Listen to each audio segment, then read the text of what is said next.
Salut à toutes et à tous et bienvenue dans votre Cyberflash Report du 11 octobre 2025, la Minute Cyber qui décrypte l'actualité brûlante de la cybersécurité.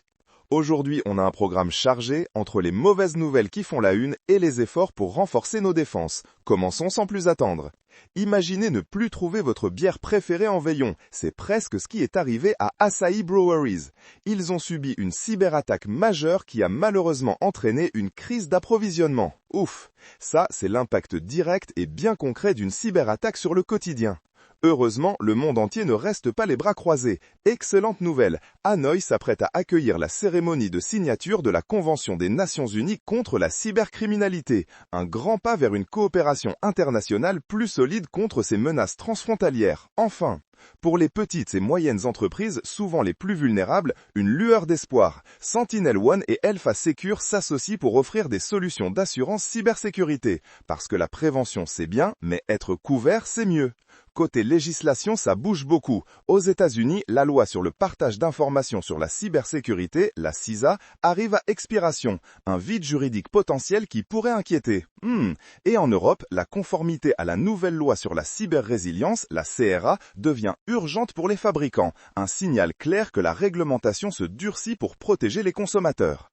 Pas très loin, la ville de New York ne chôme pas non plus. La phase finale de leurs nouvelles exigences en cybersécurité entre en vigueur le 1er novembre. On voit bien que la pression monte pour garantir une meilleure sécurité partout.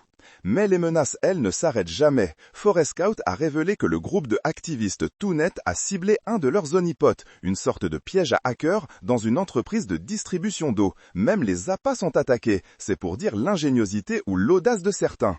Et parlons d'IA. Les pirates russes intensifient l'utilisation de l'intelligence artificielle dans leur cyberattaque contre l'Ukraine. Ça montre que l'IA est une épée à double tranchant, utilisée pour le meilleur et le pire. Exactement. Une enquête Mastercard confirme cette inquiétude généralisée face aux escroqueries générées par l'IA. Attention aux deepfakes et aux arnaques ultra personnalisées qui peuvent nous berner facilement. Pour finir sur une note un peu plus positive, Microsoft vient de corriger une faille critique d'usurpation d'identité d'administrateur global dans leur service Entra ID. Une bonne nouvelle pour des millions d'utilisateurs et une preuve que la vigilance est de mise même chez les géants du secteur. Voilà, c'est tout pour cette minute cyber intense. Restez vigilants, informés et n'oubliez pas que la cybersécurité, c'est l'affaire de tous. On se retrouve très bientôt pour un nouveau point sur l'actu. D'ici là, protégez-vous bien.